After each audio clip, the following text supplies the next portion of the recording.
Hi friends, மச்சத்தை காட்டிய AI மிரண்டு போன பெண் வாங்க முழுமையாக பார்க்கலாம். இன்றைக்கி எண்ணற்ற மக்கள் வந்து ChatGPT ஆகட்டும் சரி, கூகுள் ஜெமினி ஆகட்டும் சரி, ரெண்டுத்துலேயுமே தங்களோட ஃபோட்டோஸை போட்டு அதை சினிமாட்டிக் மோடில் டவுன்லோட் பண்ணுறதும் 3D மாடலில் டவுன்லோட் பண்ணுறதும் சாரி கட்டுற இமேஜாக கன்வெர்ட் பண்ணி டவுன்லோட் பண்ணுறதும் இன்றைக்கி ட்ரெண்டிங்கில் இருக்குது. அதே மாதிரி தான் நம்ம நாட்டை சேர்ந்த ஒரு பெண் அவங்களோட ஃபோட்டோவை போட்டு அதை சாரி கட்டின மாடலாக மாற்றி டவுன்லோட் பண்ணியிருக்காங்க. அப்படி அவங்க பார்த்து ஷாக் ஆனது என்ன விஷயம்னு பார்த்தீங்கன்னா, அவங்களோட சாரி கட்டின இமேஜில் கை முழு அளவில் தெரியுது, அதில் ஒரு மச்சமும் வெளியே தெரியுது. ஆனால் அவங்க அப்லோட் பண்ண ஃபோட்டோ பார்த்தீங்கன்னா முழுசாக கை மறைஞ்சிருந்த சல்வார் கட்டின இமேஜ். அப்படி இருந்த ஃபோட்டோ எப்படி இப்படி மாறிச்சுன்னு ஷாக் ஆகிருக்காங்க.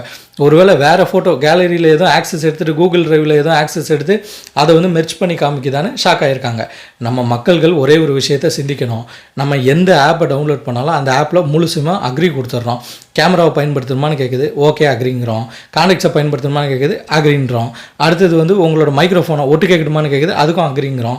அது இந்த மாதிரி எண்ணற்ற விஷயங்களுக்கு அக்ரி கொடுத்துட்டு இப்போ வந்து நம்ம புலம்பி என்ன பயன்? நம்மளுக்கு தேவையான ஆப்புகளை மட்டும் பயன்படுத்தினா ஆக சிறந்தது இருக்கும். இல்லைனா அதுவே நம்மளுக்கு ஆப்படிக்கிற மாதிரி போயிடும். கொஞ்ச நாளைக்கு முன்னாடி தான் எண்ணற்ற மக்கள் வந்து இந்த மாதிரி கடன் கொடுக்கும் ஆப்புகள், அந்த ஆப்புகளை டவுன்லோட் பண்ணி கடனை மாத தவணையை சரியாக செலுத்த முடியலன்னா உங்களோட ஃபோட்டோஸை மாஃப் பண்ணி போட்டுறதாகையும், உங்களோட கான்டாக்ட்ஸில் இருக்கவங்களுக்குலாம் இவர் கெட்டவர், இவர் இது மாதிரி கடன் வாங்கியிருக்காருன்னு சொல்லி மெசேஜ் அனுப்புறதாகையும் ஏகப்பட்ட விஷயங்கள் சோஷியல் மீடியாவில் வளம் வந்துச்சு.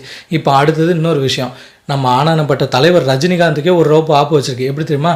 இயந்திரன்னு ஒரு படத்தில் தலைவரோட லவ்வர் சனாவை சிட்டின்ற ரோபோ கரெக்ட் பண்ணிச்சுல, அந்த ரோபோவை கண்டுபிடிச்சதே தலைவர் தான். இப்படி மனிதருக்கே ஆப்பு வைக்கிறது தான் ரோபோவும் ஏஐயும்.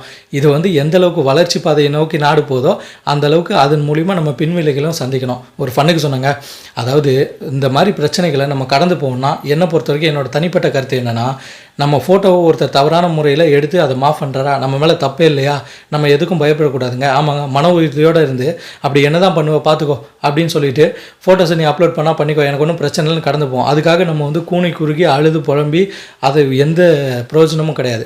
ஸோ எல்லாத்தையுமே கடந்து போக கற்றுக்கிட்டோம். ஏன்னா நவீன உலகம் மாற மாற இந்த மாதிரி நவீனமான விஷயங்கள் நடக்க தான் செய்யும். நம்மளும் ஆப்புகளை கரெக்டான முறையில் கையாளணும். இதே மாதிரி வீடியோஸ்க்கு நம்ம சேனலை சப்ஸ்கிரைப் பண்ணுங்கள், ஷேர் பண்ணுங்கள், லைக் பண்ணுங்கள். பாய்.